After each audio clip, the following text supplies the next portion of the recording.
संपूर्ण महाराष्ट्राला हादरवणाऱ्या 2008 साली झालेल्या मालेगाव बॉम्बस्फोट प्रकरणाचा निकाल तब्बल 17 वर्षांनी लागलाय आणि सर्व आरोपींची यातनं निर्दोष मुक्तता करण्यात आली। आज मुंबई सत्र न्यायालयात विशेष न्याय कोर्टाने हा निकाल जाहीर केलेला आहे। यामध्ये संशयित आरोपी असलेले Sadhvi Pragya Singh Thakur, lieutenant colonel Prasad Purohit, major Upadhyay यांच्यासह 7 जणांना मृत्यूदंडाची शिक्षा देण्याची मागणी एनआयएने न्यायालयाकडे केली होती। आज विशेष न्यायालयाने निकाल देताना 17 वर्षांनंतर या सगळ्यांची निर्दोष मुक्तता केलेली आहे। न्यायालयाच्या निर्णयाला पुढे आव्हान दिलं जाणार का हे अजून स्पष्ट नाहीये। मात्र मालेगाव बॉम्बस्फोट हे असं प्रकरण होतं ज्याबाबत आरोप करताना तत्कालीन सत्ताधारी काँग्रेस पक्षाकडून हिंदू दहशतवाद किंवा भगवा दहशतवाद असा शब्दप्रयोग करण्यात आला होता। त्यावेळी या संज्ञेचं खूप मोठं भांडवल झालं, राजकीय वापर सुद्धा झाला। पण आता न्यायालयाकडून आलेला निकाल, त्यात आरोपींची झालेली निर्दोष मुक्तता हे सगळं बघता हिंदू दहशतवाद किंवा भगवा दहशतवाद हे नॅरेटिव्ह बाद झालंय असं म्हणावं लागेल का? मुख्यमंत्री फडणवीसांनी तर काँग्रेसने हिंदूंची माफी मागावी अशी मागणी केली आहे। तशी माफी काँग्रेस मागणार का? दहशतवादाला धर्माचा रंग का द्यायला हवा? याच सगळ्या अनुषंगाने आज आपल्याला चर्चा करायची आहे।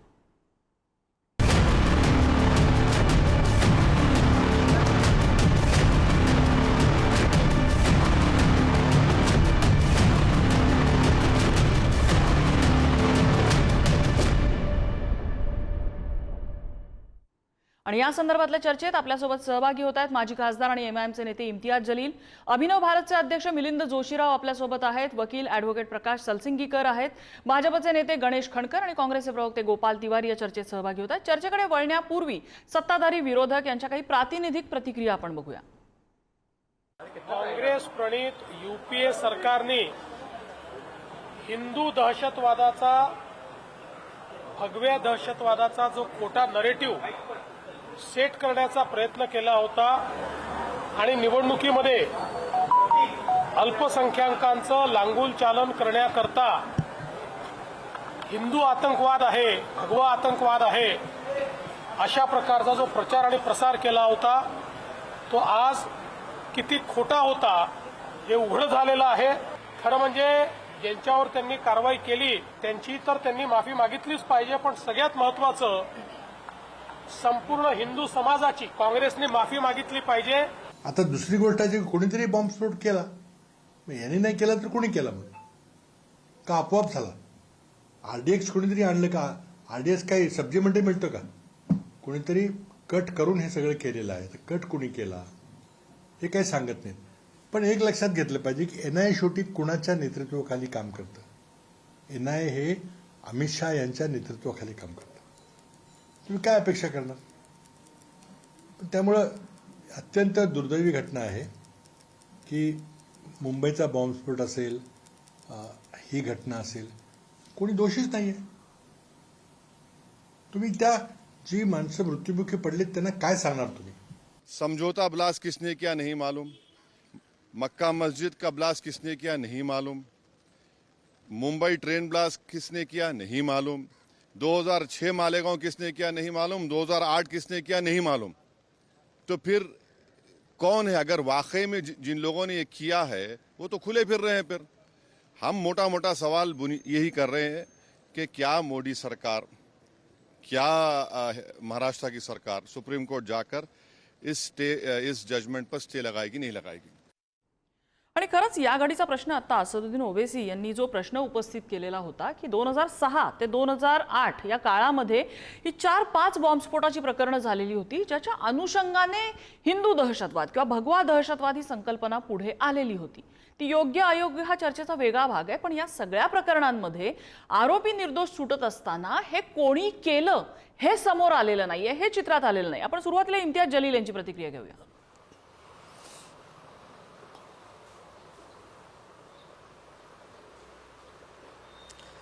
नाही, सर्वप्रथम मला हे सांगायचे आहे की ते असदुद्दीन ओवैसी साहेबांनी जे सांगितलेले आहे ते खरी गोष्ट आहे की इतके सारे आतंकी हमले झालेले आहे आणि वर्षानुवर्ष याची कोर्ट प्रक्रिया सुरू असते आणि 17 वर्ष 19 वर्षानंतर आम्हाला हे सांगण्यात येतं की नाही, कोणीही दोषी नाही, सगळे लोक निर्दोष आहे। म्हणजे याचा अर्थ हे आहे का की मालेगावमध्ये जे बॉम्ब ब्लास्ट झाला होता ते कुठेतरी आसमानवरून कोणीतरी बॉम्ब फेकले होते, ते समझोताचं जे ब्लास्ट झाला होता किंवा मुंबईमध्ये जे ट्रेन ब्लास्ट झाला होता ज्याच्यामध्ये 190च्या जवळ लोक जे निर्दोष होते त्यांचं काही देणं घेणं नाही होतं. सर्व जाती धर्माचे लोक होते. ते कोणी केलं तर आम्हाला माहीत नाही आहे. 2008चा मालेगाव ब्लास्ट कोणी केलं माहीत नाही. 2006चा कोणी केलं आम्हाला माहीत नाही आहे. म्हणजे याचा अर्थ आपण जगाला हे सांगत आहे की आमच्या देशामध्ये कुठल्याही प्रकारचा आतंकी हमला झाला तर आता इन्क्वायरी करण्याची, कोर्ट प्रक्रिया करण्याची काही आवश्यकता नाही आहे. कारण अनेक वर्षांनंतर हे सिद्ध होणार आहे की कोणीही नाही होते, ते स्वाभाविकच बॉम्ब पडलेला होता आणि ते फाटला आणि गेला, लोक मेले. आता आपण आपली प्रायोरिटी काय असायला पाहिजे? या देशामध्ये लोकसभेचं अधिवेशन सुरू आहे. आपण दुसरे काही फालतू मुद्द्यावर चर्चा करत आहे. आता काही दिवसापूर्वी 187 लोक ज्या ट्रेन ब्लास्टमध्ये मारले गेले होते त्याच्या बाबतीत तुम्ही 12 लोकांना सोडलं. मग त्याच्यानंतर तुम्ही इमिजिएट, कारण सगळे राजनैतिक पक्ष, त्यामध्ये काँग्रेस पक्ष होतं, त्यामध्ये उद्धव ठाकरेचे शिवसेना होती, अजितदादाची राष्ट्रवादी होती आणि भारतीय जनता पार्टीवाले तर रस्त्यावरच आले होते की नाही आम्हाला हे मान्यच नाही आहे. म्हणून सुप्रीम कोर्टापर्यंत ते धावून गेले आणि सुप्रीम कोर्टाने ते एक्सेप्ट केलं की आम्ही रिव्ह्यू करणार आहे. याच्या बाबतीत निर्णय आल्यानंतर आज देवेंद्र फडणवीस साहेब, महाराष्ट्राचे मुख्यमंत्री, काँग्रेसनी माफी मागावी अशा प्रकारचा स्टेटमेंट एक मुख्यमंत्री राज्याचा असा देतो. मग आम्हाला एक प्रश्न विचारायचे आहे ह्या भारतीय जनता पार्टीच्या लोकांना, जे एक टेरर एक्युज्ड होती, तिला कोर्टाने निर्दोष साबित नाही केलं होतं. साध्वी प्रज्ञा सिंग, एका धर्माची, एका जातीची, जे धर्मगुरू असतं त्या टायटल तिला दिलेला असेल आणि ती टेरर एक्युज होती, त्याला तुम्ही तिकीट देऊन लोकसभेपर्यंत पाठवले आणि जगाला सांगून दिले की आमच्याकडे जे टेरर केसेसमध्ये इन्व्हॉल्ड आहे ती निर्दोष होती, नाही होती, त्यावेळी सिद्ध झालं नाही होता. पण देशामध्ये कोणतेही चांगले लोक राहिले नाही होते आणि भारतीय जनता पार्टीलाही या केसचा एक राजनैतिक भांडवल जे आहे त्यांना त्याचा सेल्फ प्रॉफिट कशा घेता येतं याच्यासाठी हे सगळं करण्यात आलं होतं. काँग्रेस ही तितकी जबाबदार आहे, कारण राष्ट्रवादी काँग्रेसचे RR पाटील साहेब जेव्हा होते त्यांचं एक काम करण्याची पद्धतच होती. कुठेतरी आतंकी हमला झाला की मुस्लिम युवकांना धरून आणायचं, जेलमध्ये टाकायचे आणि त्यांना सांगायचे की बाबा आता तू निर्दोष, आपल्याला स्वतःला निर्दोष साबित करण्यासाठी तू 10, 15, 20 वर्ष तू लढत राहा, मी तर जाणार आहे, मी जातो. इन्व्हेस्टिगेटिंग एजन्सीज, ATS असू द्या, NIA असू द्या, याचा उत्तर कोण देणार या जगाला, या देशाला, या राज्याला की जे लोक मेलेले आहे ते कोणी केले आहे? 17 वर्षापूर्वी हे प्रश्न आम्ही उपस्थित केलं होतं की मालेगावच्या बम धमाक्यामध्ये, हे प्रश्न तुम्ही पण उपस्थित केलं होतं की याच्या मागे कोण आहे. 17 वर्षानंतर आम्ही तेच प्रश्न विचारणार आहे. हजारो पानांचे चार्जशीट, सप्लिमेंटरी चार्जशीट्स, इतके सारे विटनेसेस, इतके सारे कोर्ट हिअरिंग्स, 5 जजेस बदलले या काळात 17 वर्षामध्ये आणि निकाल काय आलं? नाही, कोणीही दोषी नाही आहे, सगळं निर्दोष आहे. माझा एक सुझाव आहे, पुन्हा काही असं घडलं तर कृपा करून इन्क्वायरी करू नका. गणेश कणकर, म्हणजे हे सगळे प्रश्न आहेतच आणि दुसरीकडे आता पृथ्वीराज चव्हाणांची प्रतिक्रिया जर तुम्ही ऐकली असेल तर त्यांनी थेट भाजपवरच बोट ठेवले. ते असं म्हणतात की NIA अमित शहाच्या डिरेक्टिव्हवरती काम करत आहे. म्हटल्यानंतर कुठेतरी ते असं सुचवू पाहतात की भाजपने हा निकाल इन्फ्लुएन्स केलेला आहे. स्वाभाविक आहे, कारण असा निकाल आल्यानंतर पृथ्वीराज चव्हाण असोत किंवा काँग्रेसचे नेते असोत, त्यांनी या प्रकारची प्रतिक्रिया देणं हे स्वाभाविक आहे आणि यामध्ये काहीच नवल नाही. बघा, असं आहे की घटना कधी घडली? 29 सप्टेंबर 2008. महाराष्ट्रामध्ये सरकार कुणाचं होतं? काँग्रेसचं होतं. देशामध्ये सरकार कुणाचं होतं? काँग्रेसचं होतं. 2011 साली याची सर्व तपास यंत्रणा NIA कडे तुम्ही हस्तांतरित केली. सरकार कुणाचं होतं? काँग्रेसचं होतं. महाराष्ट्रातील सरकार कुणाचं होतं? काँग्रेसचं होतं. आता ज्या वेळेला याची सुनावणी नंतर पूर्ण NIA कडे दिल्यानंतर, ज्या वेळेला NIA कडे हा खटला उभा राहिला, त्यावेळेला यामध्ये अनेक साक्षीदारांनी आपली साक्ष बदलली आणि आज निकाल देत असताना न्यायमूर्तींनी जे 2-3 विशेष त्यावरती टिप्पण्या केलेल्या, एक तर मुळात दहशतवादाला धर्म नसतो. आता दहशतवादाला धर्म नसतो हा ज्या वेळेला न्यायालयाची टिप्पणी आली, नीट आठवा की ज्या वेळेला ही घटना घडली, या घटनेचा तपास कोण करत होतं? तर हेमंत करकरेजी स्वर्गीय करत होते. त्यावेळेला ज्या पद्धतीचं वातावरण उभं केलं गेलं, म्हणजे आज मी इम्तियाज जलील यांची प्रतिक्रिया ऐकत होतो.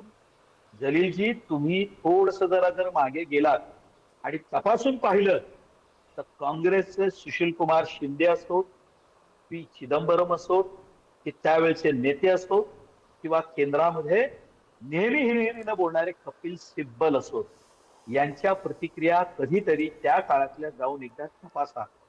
त्यांनी याला काय नाव दिलं होतं तर हिंदू दहशतवाद, भगवा दहशतवाद अशा पद्धतीनं नाव दिलं. मी आज ज्या वेळेला चर्चा सुरू आहे ना, मी खूप जवळून हा खटला बघितलेला आहे. याचं कारण जे या खटल्यामध्ये वकील म्हणून लढलेले आहेत ऍडव्होकेट जयप्रकाश मिश्रा, मी यांना फार जवळून ओळखतो. ते काय पद्धतीने काम करत होते, काय काय त्यांनी अभ्यास केला, मी जवळून बघितलेला आहे. एकच सांगतो, साध्वी प्रज्ञा सिंग यांना ज्या वेळेला अटक झाली, साध्वी प्रज्ञा सिंग यांचे तुम्ही पूर्वीचे फोटोज बघा. त्यांना साध्वी झाल्यानंतरही त्यांनी आपली जी दिनचर्या होती, त्या दिनचर्येमध्ये एक बदल मात्र केला नव्हता. त्यांना बाईकची प्रचंड आवड होती, त्या बुलेट चालवायच्या. त्यांनी आपल्या आयुष्यामध्ये साध्वीचा मार्ग स्वीकारला होता. अटक झाल्यानंतर आज साध्वी प्रज्ञा सिंग या नीट चालू शकत नाहीयेत. त्यांना व्हीलचेअरवरनं तुम्हाला घेऊन जावं लागतं. जेलमध्ये या सर्व आरोपींना ज्या पद्धतीनं टॉर्चर केलं गेलेलं आहे, ज्या पद्धतीनं यांच्याकडनं की तुम्ही या कबूलनामा द्या की हे करायला तुम्हाला कुणी भाग पाडलं, तुम्ही कोणाची तरी नावं घ्या, मग ती भारतीय जनता पार्टी असतील, संघाची असतील, तुम्ही कुठून तरी नावं घ्या, अशा पद्धतीनं. म्हणजे मी हे सांगत असताना तुम्ही त्यांचे जुने फोटोज बघा आणि आज त्यांचे फोटोज बघा. त्यांना ज्या पद्धतीनं टॉर्चर केलं गेलं, त्याच्याकडनं कबूलनामा करण्याचा प्रयत्न केला गेला. हे सर्व साक्षीदार नंतर न्यायालयामध्ये त्यांनी आपली साक्ष बदलली आणि हे सिद्ध झालं की त्यावेळेला त्यांच्याकडनं जो कबूलनामा करून घेण्यात आला होता, हा जबरदस्तीने करण्यात आलेला होता. मला तो वाईट असं वाटतं की याचा तपास हा काँग्रेसच्या काळात सुरू झाला. आज अमित शहाचा याच्यामध्ये काय संबंध आला मला काही कळायला मार्ग नाही. ठीक आहे. मुळात अमित शहाजी देशाचे गृहमंत्री झाले कधी, हा बॉम्बला झाला कधी, याचा तपास सुरू झाला कधी, सरकार कुणाचं होतं, कुठल्या काळात खटला उभा राहिला, हे सर्व बघितल्यानंतर मग आपण प्रतिक्रिया द्या ना. पण मात्र एक आहे की या देशामध्ये ज्या पद्धतीनं संघटनांना टार्गेट करायची सुरुवात झाली होती, म्हणजे केवळ एक व्यक्ती नाही तर पूर्णच्या पूर्ण ही विचारांची लढाई आहे. आणि हिंदू संघटना नेहमी विचारांच्या आधारावर लढलेल्या ठीक आहे. आहे. आम्ही कधी हा मार्ग स्वीकारलेला नाही. जो स्वीकारतोय त्या पद्धतीचं चित्र उभं करण्याचा जो प्रयत्न झाला, आज त्याच्यावरती हे उत्तर आहे. मुद्दा लक्षात आला. मी फक्त सगळ्या पॅनलिस्टना विनंती आहे की आपल्याकडे लिमिटेड वेळ आहे, त्यामुळे थेट मुद्द्यावरती बोलावं. आपल्याला या सगळ्या प्रकरणात थोडीशी कायदेशीर प्रक्रिया सुद्धा समजून घ्यावी लागेल. ॲडव्होकेट सलसिंगीकर आहेत आपल्यासोबत.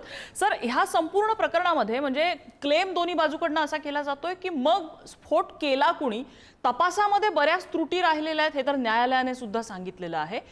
ज्या पद्धतीने आरोपींना अटक झाली, सुरुवातीला ठपकाट, म्हणजे अगदी आपण मालेगावचं उदाहरण घेऊया. मालेगावमध्ये 2006चा स्फोट आणि 2008चा स्फोट, या दोन्हींची जर चित्र आपण बघितली, दोन्हीमध्ये अटक झालेले आरोपी बघितले, तर पूर्णपणे दोन टोकाच्या गोष्टी त्याच्यामध्ये आपल्याला अशा दिसू शकतील. 2006 साठी सिमीचे काही आरोपी होते, 2008 मध्ये हिंदुत्ववादी संघटनांचे आरोपी ताब्यामध्ये घेतले गेले.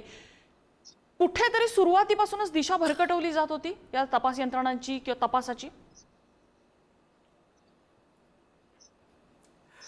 नक्कीच जे काही कोर्टाच्या समोर सगळे पुरावे आहे, ज्या चार्जशीट एटीएसने फाईल केलेली चार्जशीट, एटीएसची दुसरी सप्लिमेंटरी चार्जशीट आणि त्यानंतर जी एनआयने फाईल केलेली चार्जशीट, ह्या तिन्ही चार्जशीट जर पाहिल्या तर त्यामध्ये जी तफावत दिसते त्याच्यावरनं एक लक्षात असं येतं की ज्या प्रकारे राजकीय हस्तक्षेप अशा मोठ्या केसेसमध्ये होतो आणि असा हस्तक्षेप झाल्यामुळे तपास यंत्रणा किंवा तपासी अधिकाऱ्यांवर जे काही प्रेशर येत असेल, त्यामुळे खरे आरोपींना सोडून ते अन्य कुठले तरी दिशेने, ज्या ठिकाणी दिशेने त्यांना वळवलं जातं त्या दिशेने ते तपास करायला लागतात आणि खरे जे आरोपी आहे ते पळून जाण्याला आणि किंवा जे काही पुरावे नष्ट करायला त्यांना संधी मिळते. या केसमध्ये ज्यावेळेस 2016ला एनआयएने चार्जशीट दाखल केली त्यावेळेसच त्यांनी सांगितलं होतं की जे साक्षीदारांचे यात जबाब एटीएसने घेतले त्यातल्या अनेक साक्षीदारांनी एनआयए समोर सांगितले की त्यांना टॉर्चर करून त्यांचे जबाब घेतले गेले. मला वाटतं स्वामी असीमानंद पण त्यातले एक होते, 164 चे त्यांनी जबाब अशीच होते काहीतरी काही क्लेम केलेला होता आरोपींचे. कोर्टामध्ये आय गेस. ते अनेक साक्षीदारांनी म्हणजे त्यातल्या एका साक्षीदाराने तर ह्युमन राईट कमिशनकडे अर्ज केला होता की त्यांना टॉर्चर करून त्यांचं स्टेटमेंट घेतलेलं आहे. आणि म्हणायला आपण म्हणतो की 40 साक्षीदार होस्टाईल झाले, पण होस्टाईल याचा अर्थ असा नाही की ते कोर्टात येऊन खोटं बोलले. होस्टाईलचा अर्थ असा की जे एटीएसच्या जबाबात लिहिलेलं आहे त्याच्यापेक्षा वेगळं ते बोलले, ते वेगळे जे बोलले ते खरं ते बोलले असं कोर्टाने त्यात निष्कर्ष काढलाय. कोर्टाने जे काही ऑब्झर्वेशन केलं की इतक्या मोठ्या केसमध्ये डम डाटा सुद्धा प्रॉसिक्युशनने कलेक्ट केला नाही, ज्याच्या आधारावर हे 7 आरोपी त्या कालावधीमध्ये एकमेकांच्या संपर्कात होते का किंवा ते घटनास्थळ परिसरात होते का हे लक्षात आलं असतं. जे आणखी महत्वाचं आहे की त्या गाडीमध्ये बॉम्ब प्लांट केला होता हे सुद्धा सिद्ध होऊ शकलेलं नाही, कारण ज्या क्षमतेचा ब्लास्ट होता त्या क्षमतेचा ब्लास्ट जर गाडीत झाला असता तर जे क्रेटर तयार झालं पाहिजे ते ह्या गाडीवर तयार झालं होतं. त्यामुळे कोर्टाने तर हे मत पुढे जाऊन मांडलं मे बी हा बॉम्ब हा हँगिंग कंडिशन मधला असावा किंवा कसं. त्याचबरोबर कुठल्याही प्रकारचे फिंगरप्रिंट्स प्रॉसिक्युशनने एटीएसने ह्या दरम्यान घेतले नाही. जे इंटरसेप्शन केलेलं होतं त्यासाठी कुठल्याही प्रकारचं ऑथोरायझेशन घेतलं नाही. या सगळ्यावरनं कोर्टाने असं म्हटलं की ह्या गोष्टी ह्या रिलायबल नाही. इतक्या गंभीर गुन्ह्यामध्ये ज्यामध्ये फाशीसारखी शिक्षा होऊ शकते अशा केसमध्ये अशा पुराव्यांच्या आधारे जरी 350 साक्षीदार तपासले, 10,500 एक्झिबिट्स तिथे असले तरी सुद्धा आरोपी चा सहभाग यामध्ये होता हे दाखवणारा एकही पुरावा कोर्टासमोर आला नाहीये. हे बोलणं सोपं आहे की ह्या धर्माचा दहशतवाद, त्या धर्माचा किंवा ह्या रंगाचा, पण कोर्ट कधीही धर्म रंग बघून निर्णय देत नसतं.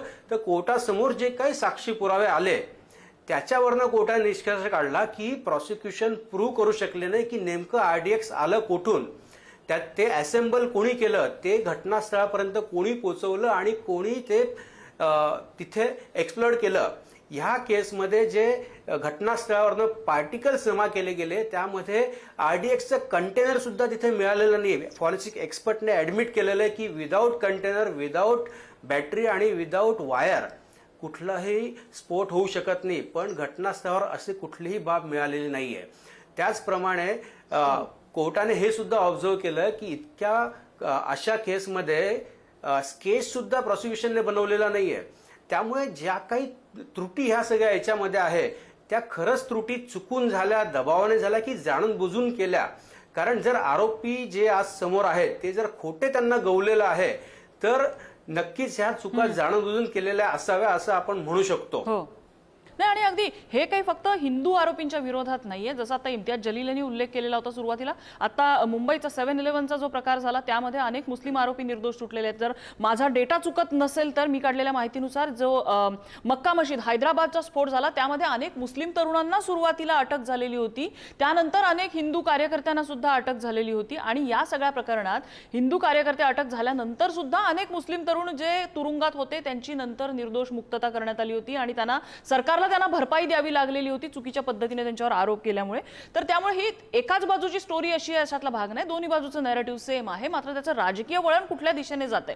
आपल्यासोबत मिलिंद जोशीराव आहेत, अभिनव भारतचे अध्यक्ष आहेत. मिलिंद जोशीराव, अभिनव भारत ही अशी एक संघटना होती ज्या संघटनेच्या दिशेने बोटं दाखवलेली जात होती त्या दिशेने. आता या प्रकरणानंतर फुलस्टॉप बसलाय की अजून या प्रकरणाचं राजकारण होईल अशी शक्यता वाटते? हिंदू दहशतवाद हा विषय जर का काढला तर माझ्या अंदाजानुसार आता फुल स्टॉप बसलाय. कारण हे स्पष्ट झालेलं आहे की हिंदू समाजाला मुद्दामून टार्गेट केलं गेलं. आणि माझं पुढे जाऊन असं म्हणणं आहे की फक्त हिंदू समाजाला हा काळीमा फासण्याचा प्रयत्न नाही झाला तर बेसिकली आर्मीला सुद्धा ह्याच्यात खेचण्यात आलं होतं. कर्नल पुरोहित सारख्या एका डेकोरेटेड ऑफिसरला अक्युज्ड बनवून आर्मीला पण ह्याच्यात खेचण्यात आलं होतं. आणि हे त्याच लोकांचं कारस्थान आहे जे आर्मीवर कायम संशय घेतात. तुम्ही जर का उदाहरणं बघितली 2008 मध्ये कर्नल पुरोहित इंटेलिजन्स ऑफिसर आहेत त्यांना अक्युज्ड म्हणून घेतलं. त्यानंतर उरीचे अटॅक झाल्यानंतर जे सर्जिकल स्ट्राईक झाले त्या सर्जिकल स्ट्राईकवर प्रश्न विचारले गेले, त्यानंतर बालाकोटवर जो हल्ला झाला त्याच्यावर प्रश्न विचारले गेले. म्हणजे प्रत्येक वेळेला भारतीय सैन्याला काही ना काहीतरी अडचणीत आणायचा, काहीतरी प्रश्न विचारायचे आणि त्यांच्यावर संशय घ्यायचा, ही एक कॉमन मोडस ऑपरंडी आहे. आणि मी तुम्हाला एक उदाहरण देतो. मगाशी आदरणीय पृथ्वीराज चव्हाण साहेब म्हणाले की हे NIA कडे तपास असल्यामुळे अमित शहानी त्याच्यामध्ये हस्तक्षेप केला वगैरे वगैरे. आमचं म्हणणं असं आहे की हे काँग्रेसनी रचलेलं कटकारस्थान होतं, जेणेकरून 2009च्या इलेक्शन्समध्ये त्यांना हिंदू टेरर हा शिक्का वापरून मतं मिळवता येतील, मुसलमानांची मतं मिळवता येतील. मी एक उदाहरण तुम्हाला देतो. नम्रता मॅडम, तुम्हाला जर का धमक्यांचे फोन आले तर तुम्ही तक्रार कुणाला करता? तर तुमचे जे प्रमुख असतात, चीफ असतात, मे बी एडिटर असतील तुमच्या चॅनलचे, त्यांना तुम्ही तक्रार करता की मला असे असे धमक्यांचे फोन येत आहेत. आपण जर का पाहिलं तर हेमंत करकर यांना धमक्यांचे फोन येत आहेत असं त्यांनी मीडियाला त्यावेळेला सांगितलं होतं. आणि त्यांनी तक्रार कोणाकडे केली होती? तर दिग्विजय सिंगांकडे गेली होती. दिग्विजय सिंग हे मध्य प्रदेशचे कोणीतरी काँग्रेसचे नेते होते त्यावेळेला, किंवा मे बी सेंट्रल गव्हर्नमेंटला पण कोणीतरी असतील.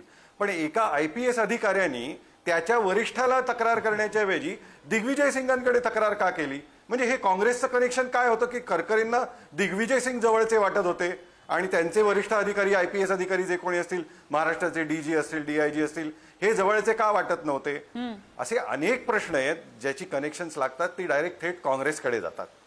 आणि म्हणून असं म्हटलं जातं की ही जी स्टोरी काँग्रेसनी त्यावेळेला बनवली, हिंदू टेरर म्हणायची आणि आर्मीवाल्याला त्याच्यामध्ये घुसवायची, ही आज खऱ्या अर्थाने 17 वर्षांनंतर का होईना पण फेल झाली आहे. आपल्यासोबत गोपाल तिवारी आहेत काँग्रेसचे. गोपाल तिवारी जी सगळी बोटं उठतायत ती काँग्रेसकडे उठतायत. म्हणजे फक्त आत्ताच नव्हे, 2006-2008 पासूनच नव्हे, तर अगदी काल परवापर्यंत प्रश्न विचारणाऱ्या काँग्रेसकडे उलटं बोट दाखवलं जाते की देशावरती तुम्ही प्रश्न उपस्थित करताय, देशाच्या अस्मितेवर, त्यांच्या डिग्निटीवरती तुम्ही प्रश्न उपस्थित करताय. आणि अशा प्रकारे हिंदू दहशतवाद, भगवा दहशतवाद हे काँग्रेसने रचलेलं कुभांड आहे, असा थेट आरोप तुमच्यावर सगळ्यांनी केलेला आहे. नाही नम्रताजी, ह्या सगळ्या आरोपाला काही आधार नाहीये, तथ्य नाहीये आणि कुठेतरी काहीतरी नॅरेटिव्ह सेट करण्याच्या दृष्टीने हे होतंय. मुद्दा असा आहे, आता गणेश खंडकरांनी काही क्रोनॉलॉजी सांगितली, मुद्दा बरोबर आहे ना, कधी झालं, कुणाच्या सरकारच्या काळात झालं.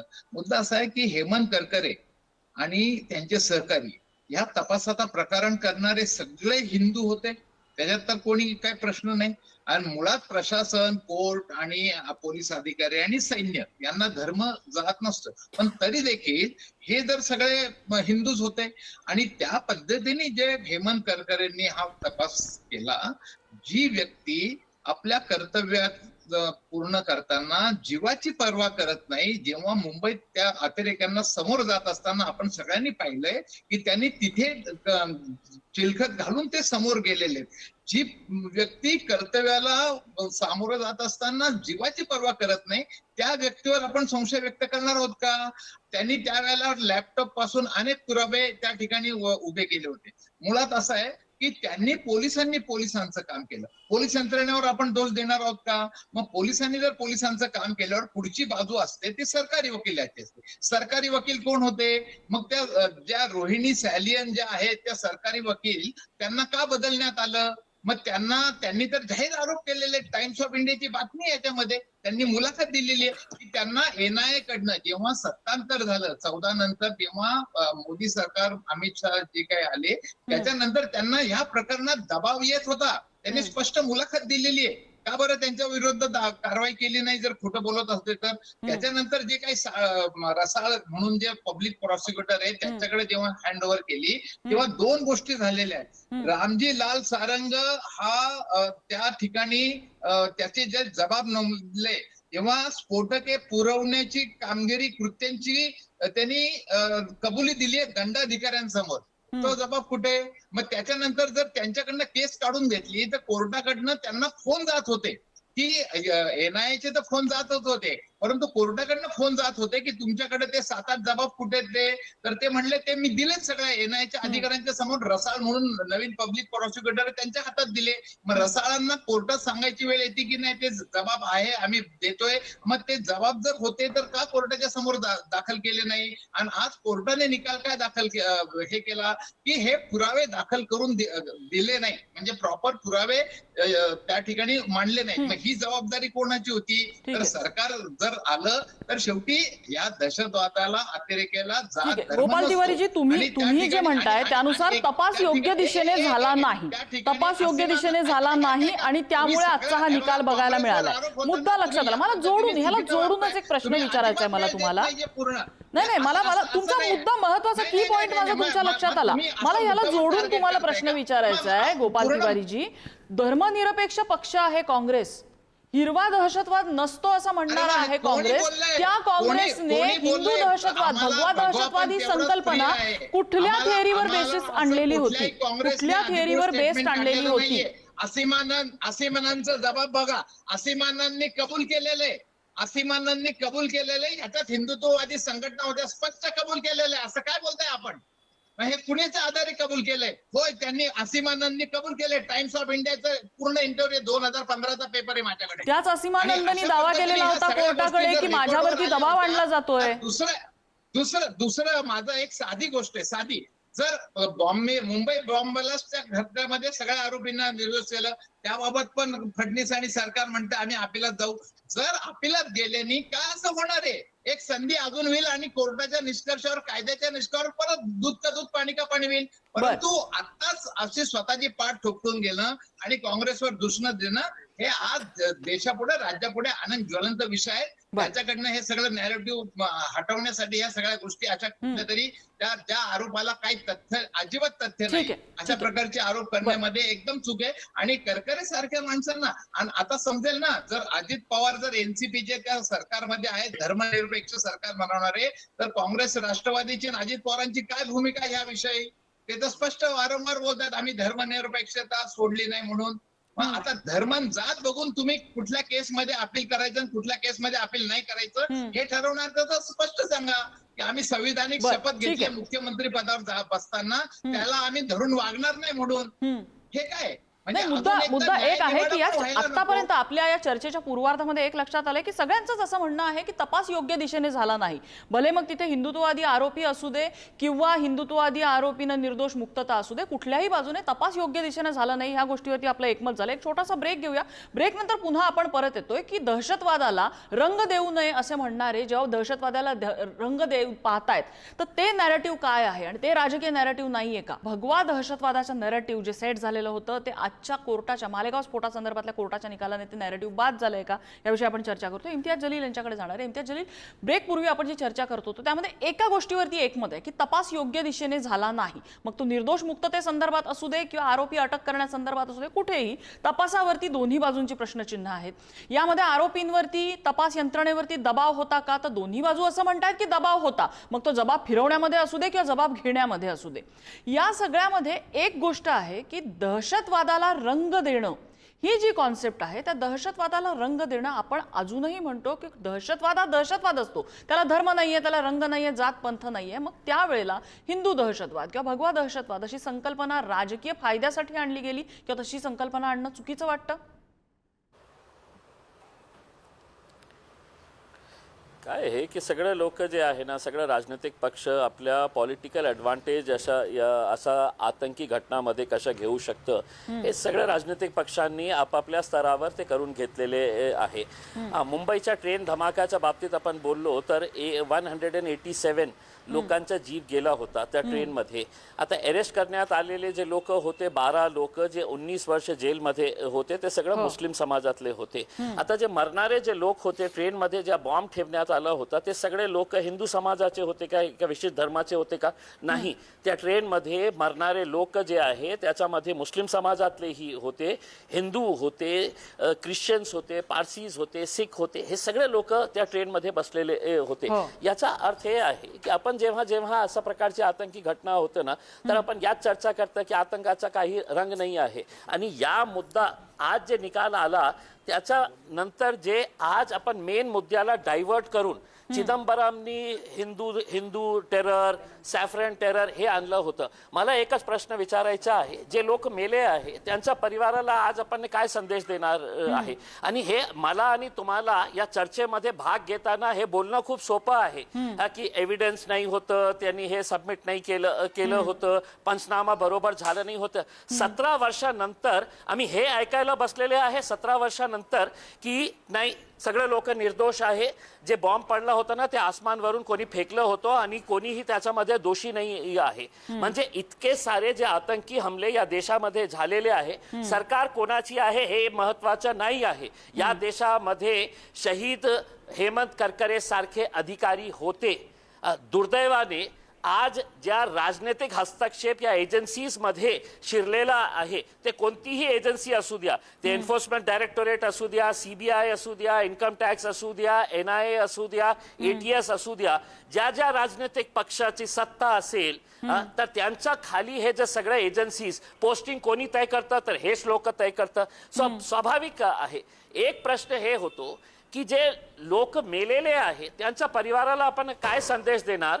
आणि 17 वर्ष अगोदर जे प्रश्न नम्रतांनी विचारली होती या देशाला याच्या मागे कोण, 17 वर्षानंतर हीच नम्रता आणि हीच इम्तियाज जलील आज हेच प्रश्न विचारत आहे की याच्या मागे कोण. याचा उत्तर कुणाकडेही नाही आहे आणि मिळणारही नाही आहे मला असं वाटत नाही आहे. कारण एक एक केस जे इतकं महत्वाचा केस आहे, टेररचा केस आहे, आतंकचा केस आहे या देशामधला, त्याला फिनिश करण्यासाठी आपल्याला 19 वर्ष 17 वर्ष लागत असेल तर एक पूर्ण पिढी ज्या दिवशी हे घटना घडली असेल आणि कोणी एका जन्म घेतलेला असेल तर आज ते टीनेजर झालेला आहे. बहुतेक ते ओल्ड एज मध्ये गेल्यानंतरही याचा उत्तर तुम्हाला मिळणार नाही. कारण आपली इतकी किचकट प्रक्रिया आहे. माझी एकच विनंती आहे, लोकसभाचे अधिवेशन सुरू आहे, काही फालतू मुद्द्यावर चर्चा न करता अशा प्रकारचे की आपली एजन्सीज काही कमकुवत आहे का, एजन्सीज कशा प्रकारे आपण निष्पक्ष तयार करू शकतो, आपल्या ज्युडिशरी मध्ये काही फ्लॉज आहे का, त्याच्या बाबतीत चर्चा करण्याची आवश्यकता आहे. नाहीतर जे घटना 2006 ला 2008 ला घडलेली आहे या देशामध्ये ते सिनारिओ आज पण जिवंत आहे. आपण पहलगाम मध्ये बघितलेलं आहे. पाय पाय येत 4 आतंकी आपल्या लोकांना, निर्दोष लोकांना, निष्पाप लोकांना मारून पाय पाय परत जातं. आणि कोण केलं काही माहित नाही आहे. फक्त भाषण चर्चा टीव्हीवर स्टुडिओमध्ये हे चर्चा करून आपण बसत आहे. पण जे लोक मेलेले आहे त्यांना आपण आज क्षमा करा. देवेंद्र फडणवीस साहेब क्षमा करायला सांगतो काँग्रेस पक्षाने. काँग्रेस असू द्या, भाजप असू द्या, राष्ट्रवादी असू द्या, कोणत्याही पक्ष असू द्या, त्यांच्या घराचे लोकांच्या समोर तुम्ही जाऊन त्यांच्या डोळ्यामध्ये बघून हे सांगू शकता का की नाही तुम्हारे घर का बच्चा मरा था, हमको मालूम नहीं किसने मारा है करके, अब भूल जाओ. आप सब प्रक्रिया को भूल जाओ. हम सिर्फ कांग्रेस वालों से है तो माफी मंगवाएंगे, कांग्रेस वाले कहेंगे कि भाजप वालों से हम माफी मंगवाएंगे. हे याचं उत्तर होणार नाही. जोपर्यंत आपण या देशामध्ये आतंकी घटनाला धर्माचा आणि जातीच्या चष्माच्या दृष्टिकोनातून आपण बघणार तोपर्यंत आपल्याला न्याय मिळणार नाही. असाच प्रकारचे निकाल येत राहणार, चर्चा होणार, पुन्हा एक घटना होणार, 20-20 वर्ष थांबावं लागणार आणि तेच तसंच प्रकारची प्रक्रिया आपण करत बसणार आहे टीव्ही स्टुडिओमध्ये चर्चा करून. मला गणेश खणकर यांच्याकडे हाच मुद्दा घेऊन जायचा आहे. गणेश खणकरजी, आता इम्तियाज जलील यांनी थेट विचारलं की दहशतवाद मग तो कुठल्या रंगाचा कोण आरोप करत असेल ते राजकारण बाजूला ठेवायचं आणि दहशतवादाचा मुद्दा यामध्ये जे गेलेले आहेत, ज्यांचे परिवार, ज्यांचे कुटुंबीय आज मृत्युमुखी पडलेले आहेत, त्यांच्यासमोर कुठल्या तोंडाने जाऊन सांगणार की आम्हाला माहिती नाही हा स्फोट कुणी केलाय. आणि एक साहजिक प्रश्न इथे सरकारवरती का उपस्थित केला जातो की 7/11च्या स्फोटामधले आरोपी ज्या वेळेला सुटतात त्यावेळेला सरकार तत्परतेने सांगतं की आम्ही सुप्रीम कोर्टात जाणार. या स्फोटातले आरोपी ज्या वेळेला निर्दोष सुटतात त्यावेळेला सरकार आनंद व्यक्त करतं, वरच्या कोर्टात जाण्याची भाषा होत नाही. इथे फेवरिझम दिसतोय सरकारचा असा आरोप होतोय. बघा असं आहे की इम्तियाज जलील आज जे सगळं सांगताय तर मी फार काही खोलात जाणार नाही कारण वेळ मर्यादित. इम्तियाजी या देशामध्ये ज्या आतंकवादांच्या घटना घडलेल्या आहेत या घटनांचा मागोवा घेतल्यानंतर या घटनांमध्ये कुणाला आपला अधिक जीव गमवावा लागला याचा कधीतरी आकडा एकदा शोधून काढला तर फार बरं होईल. या देशामध्येच विस्थापित व्हायची पाळी कुणावरती येते काश्मीर मधून याची चर्चा आज मी करणार नाही. कारण मग त्याला आपण कुणाशी जोडण्याचा प्रयत्न करतो असं तुम्ही आमच्यावर थेट आरोप कराल आणि माझी ती इच्छा पण नाहीये. विषय कुठे येतो, या देशामध्ये जेव्हा 2 विचारांची लढाई सुरू असताना दिग्विजय सिंग असतो किंवा काँग्रेसचे नेते असो, ज्यांनी हा विषय काढला, हा विषय सुरुवात कोणी केली तर त्यांनी याची सुरुवात केली आणि त्यांनी नको तो विषय तिथे काढला. यामध्ये आज हेमंत करकरेंचं नाव घेतलं जातंय. नीट आठवा, 2002 साली गोधराचा जेव्हा बॉम्बस्फोट झाला त्याही वेळेला हा कुणी घडवला, ही ट्रेन कशी जळाली हे अख्ख्या जगाला माहिती होते. आणि त्यामध्ये मग नाही भलतीच लोक होती. हे बघा, हे आज चर्चा करून तुम्ही डायव्हर्ट करू नका. यासाठी सांगतोय की त्याही वेळेला ही अटक ज्या वेळेला झाली ही चुकीच्या पद्धतीनं झालेली आहे, म्हणून याविषयी देशभरामध्ये चर्चा होती. अनेकांनी सरकारला सांगण्याचा प्रयत्न केला, पण सरकारला हे दाखवायचं होतं की या देशामधल्या काही हिंदू संघटना आता या मार्गाने जायला सुरुवात झालेली आहे आणि मुळात ते सत्य नव्हतं. आणि तुम्हाला जे दाखवायचं होतं का, तर दिग्विजय सिंग हे काँग्रेसमधलं एक असं पान आहे ना, ते कुठेही फीट बसतं. पटलं तर ठीक आहे, ती पुंगी वाजवायची नाही तर मोडून खायची. नाही, ते दिग्विजय सिंग यांचं स्वतःचं मत होतं, काँग्रेसचं मत नव्हतं. हे अशा पद्धतीने इथपर्यंत चाललं. आम्ही त्याही वेळेला सांगत होतो हा खटला चुकीच्या पद्धतीनं चाललाय. याविषयी आता तुम्ही मला प्रश्न विचारलात, त्याचं कारण स्पष्ट सांगतो. त्यावेळेला जे झालं तर त्याचे कनेक्शन कुठे कुठे कुठे कुठे जोडलेले होते हे आपण सर्व अनेक वेळा चर्चा केली. याचं फंडिंग कुठून होतं, यांना पैसे कोण देतं, देशाच्या बाहेरून यांना सगळी कशी मदत होते, हे सगळे विषय येतात. या वेळेला काय बाहेर देशाच्या बाहेरनं कोणी पैसे दिले, कोणी हे केले अशी चर्चा झाली का? तर यामध्ये या विचारांना सुद्धा आम्ही दहशतवादी ठरवू शकतो या पद्धतीने सुरुवात करण्यात आलेली होती. नीट आठवा, हेमंत करकरेंचा मृत्यू झाल्यानंतर म्हणजे ते त्या दिवशी दहशतवादाशी लढताना ते मृत्युमुखी पडले, जी खूप मोठा विषय आहे. काय आरोप झाले होते जरा नीट आठवा बरं. म्हणजे हेमंत करकरेंचा मृत्यू हा कसाबने आणि त्याच्या साथीदारांनी केलेल्या गोळीबारामध्ये झाला, त्याला सुद्धा जोडण्याचं नाव तुम्ही त्यावेळेला केलं की नाही, यामध्ये हा असा हल्ला झालेला नाही, हा हल्ला यांनी केलेला आहे असं सुद्धा काही जणांनी रिपोर्टिंग केलं ना. काही जणांनी त्याच्यावर चर्चा घडवून आणल्या.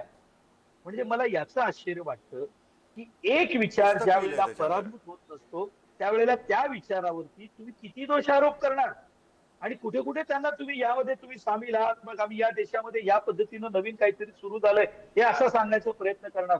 अहो, ज्या पद्धतीनं मॅडम टॉर्चर झालंय ना, कधीतरी याविषयी होईल चर्चा, आज तो विषय नाहीये.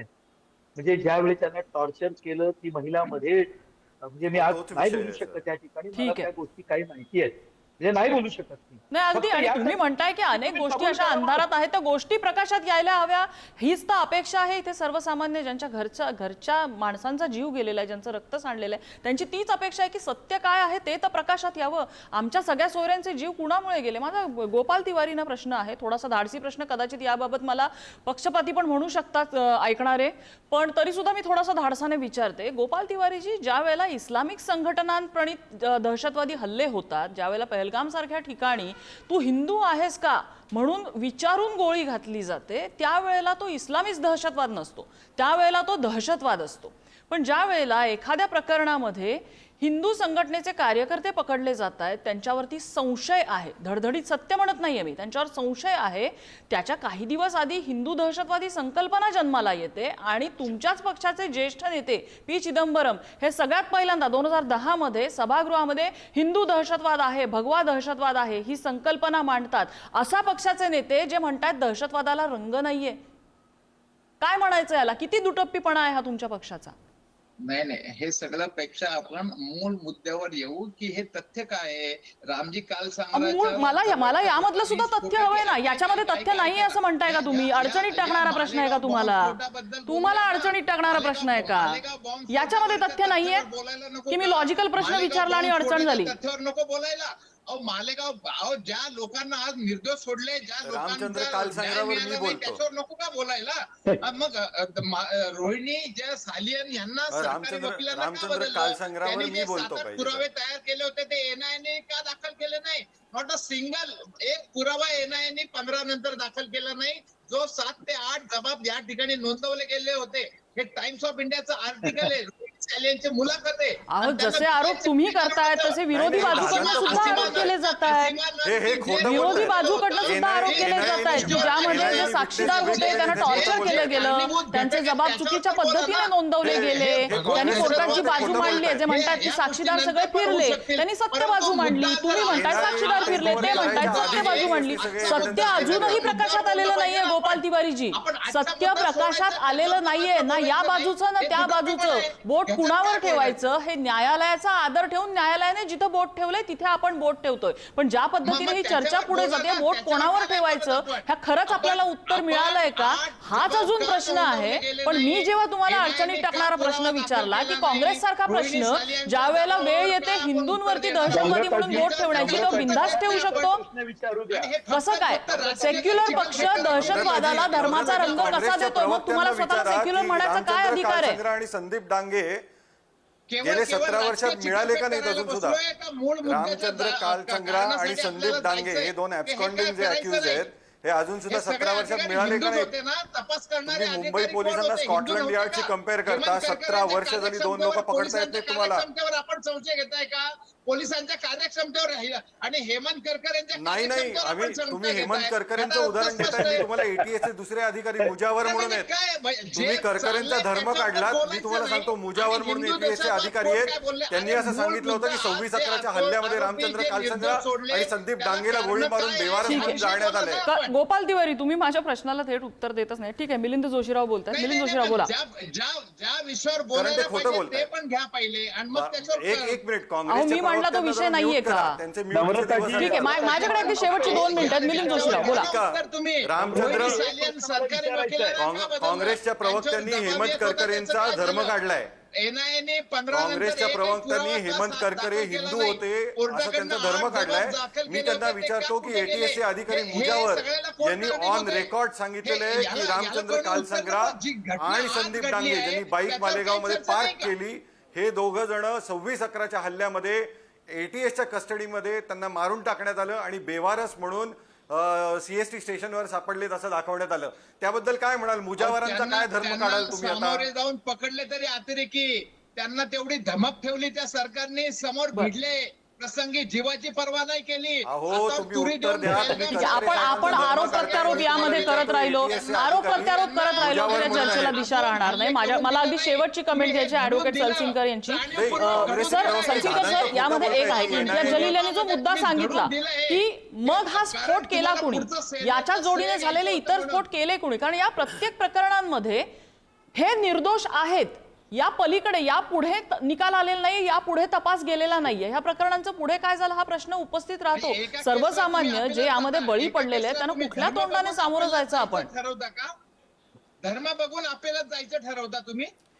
ज्यावेळी एखादी घटना अशी घडत असते त्यानंतर तुम्ही ठरवलंय कालावधी असतो तो आम्ही नाही फार ठरवलंय, तुम्ही महत्त्वाचा ठरवताय. असतो. आपण वकिलांची बाजू ऐकून घेऊया. आपण भांडत राहिलो तर चर्चा पुढे जाणार नाही. ऍडव्होकेट सलसिंगकर बोला. हिंदू दहशतवाद तुम्ही म्हणालात, आम्ही नाही म्हणालो. जो तपास यंत्रणेला गुन्हा घडल्यानंतरचा जो कालावधी असतो तो तपास यंत्रणा त्याचप्रमाणे आरोपींसाठी महत्वाचा असतो. या कालावधीमध्ये आरोपी हे तपास यंत्रणेपासून दूर पळण्याचा, पुरावे नष्ट करण्याचा पुरेपूर प्रयत्न करत असतात आणि या कालावधीमध्ये जर तपास यंत्रणेनं मिसगाईड केलं तर मग खरा व्यक्ती मिळत नाही. या केसमध्ये काय नॅरेटिव्ह झालं, काय बाहेर चर्चा होते तो भाग जर सोडला तर जे कोर्टासमोर आलं ते असं की जो सुधाकर चतुर्वेदी नावाचा आरोपी आहे त्याच्या घरी ATSच्या एका अधिकाऱ्याने RDX प्लांट केलं आणि हे पाहिल्याचं एका आर्मीच्या अधिकाऱ्याने हे ऑन रेकॉर्ड अनेक ठिकाणी सांगितलेलं आहे आणि त्यामुळे अनेक साक्षीदारांना इन्क्लुडिंग तो आर्मीचा अधिकारी या अनेक साक्षीदारांना पोलिसांनी टॉर्चर केलेलं आहे. त्यामुळे जो काही तपास फिरवण्याचे जे काम वेळोवेळी केलं जातं किंवा मिसगाईड केलं जातं राजकीय पक्षाच्या इशाऱ्यावर, त्यामुळे योग्य व्यक्ती मिळत नाही. आपल्याला दाभोळकर केसमध्ये सुद्धा माहिती, ज्यावेळेस खरे आरोपी मिळत नव्हते किंवा आरोपी मिळत नव्हते त्यावेळी नागोरी खंडेलवाल नावाच्या दोघांना पिस्तूल त्यांचे मॅच झाले असा मुंबई FSLचा रिपोर्ट सुद्धा तयार झाला होता, जो नंतर CBIने सांगितला की तो खोटा रिपोर्ट बनवलेला आहे. अशा प्रकारे जर काही पोलीस खोट्या गोष्टी करत असतील कोणाच्या सांगण्यावरनं तर त्यामुळे नक्कीच व्हिक्टिम्सला न्याय तर मिळणारच नाही. आणि जे 17 वर्षापासून हे आरोपी दहशतवादी म्हणून शिक्का डोक्यावर घेऊन वावरतायत, नातेवाईकांनी समाजाने त्यांना वाढीत टाकलेलं आहे, यांचं नुकसान कसं भरून निघेल? अगदी कसं आहे, शेवटी जाता जाता एवढंच सांगावंसं वाटतं की हा तोच देश आहे, या देशामध्ये तू हिंदू आहेस का म्हणून गोळी घालून मारलं जातं. हा तोच देश आहे, या देशामध्ये मुस्लिम असलेल्या तरुणांना संशयावरनं पकडलं जातं, 15-15, 20-20 वर्ष तुरुंगात ठेवलं जातं आणि तपासात काहीच मिळत नाही म्हणून भरपाई देऊन त्यांना सोडून द्यावं लागतं. हा तोच देश आहे ज्या देशामध्ये दहशतवादाला हिरवा इस्लामी दहशतवाद म्हटलं जातं. हा तोच देश आहे जिथे भगवा दहशतवाद, हिंदू दहशतवाद म्हणून सुद्धा नॅरेटिव्ह सेट केलं जातं. हा तोच देश आहे जिथे एकाच स्फोटातले मुस्लिम आरोपी पुराव्याअभावी निर्दोष सुटतात आणि हा तोच देश आहे जिथे दुसऱ्या स्फोटातले हिंदू आरोपी पुराव्याअभावी निर्दोष सुटत असतात. सत्य काय मानायचं? एक गोष्ट नक्की की एक प्रश्न जो इम्तियाज जलील यांनी उपस्थित केलाय, मग स्फोट केले कुणी, ह्या प्रश्नाचं उत्तर कधी मिळणार आहे? बाकी सगळे तर राजकीय नॅरेटिव्ह आहे तसंच म्हणायला लागेल ना. हे चर्चेसाठी सगळ्या मान्यवरांनी आपल्याला वेळ दिला. सगळ्यांचे आभार. आजचा धुळा इथेच थांबतोय.